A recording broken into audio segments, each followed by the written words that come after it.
All right. The North American Martyrs was a completely new topic to me, so in the early stages, when we are supposed to be selecting a thesis and getting together our preliminary research, I made several mistakes. My thesis was changed 3 times over the course of my research. My initial thesis was something revolving around the canonization process of the Catholic Church and the creation of a saint, but I quickly put that aside. Instead, I focused on why several of the North American martyrs had suffered such amazingly torturous deaths at the hands of the Iroquois people, positing the idea that perhaps violence against the natives by the nations of the missionaries' birth had given rise to violent reprisals against them by a misguided native mind. After a little digging, however, I was quickly disavowed of this notion. What I found out was actually much more interesting. The Iroquois nation believed in a religious concept that we refer to as soul return. The basics of this belief is that the act of waging war awakens the souls of your departed people and draws them to the living world from the land of the dead. Once you've successfully gained their attention, usually by winning a battle, you take as many captives as you possibly can. These captives are then tortured, anything from a fairly light beating to severe dismemberment in a ritualistic fashion. The most common form of torture was called running the gauntlet and involved the men of the village forming 2 lines. You were then required to run between those 2 lines while they struck you with whatever they had at hand.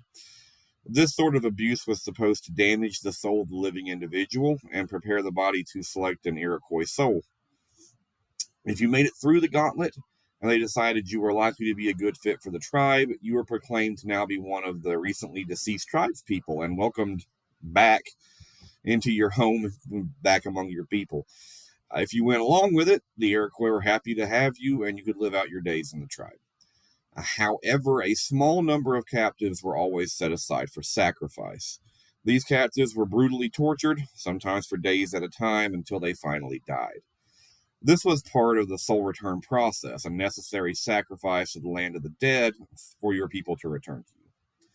The Jesuit priests turned out to be terrible captives for a number of reasons. They refused to pick up a weapon, even to hunt.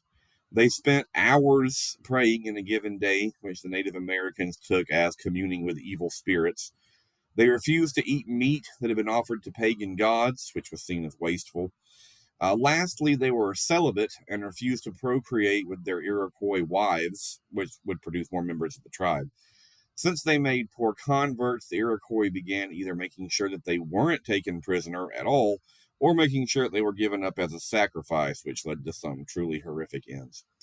The Jesuit priests, for their own side of this little bit of history, were obsessed with the idea that essentially a spilling of blood, of Christian blood, was actually required for the people of the North American region to begin to accept Christ. They thought initially that all the Native Americans would lay down arms almost immediately and just convert to Christianity with absolutely no resistance whatsoever. When that didn't happen, they began to speculate that it was because no martyred blood had been shed in North America, and so there were several writings at the time that actually suggested that several of the Jesuit priests in the area actually went to this region and had missionary relations with these people with the intent of being brutally killed by them, which is fairly nuts. But I guess if you feel like that's your calling, then that's what they got to do. In the 1930s, 8 of the Jesuit missionaries were officially canonized by the Catholic Church, which technically makes them the first official Catholic saints in North America. Thanks for your time.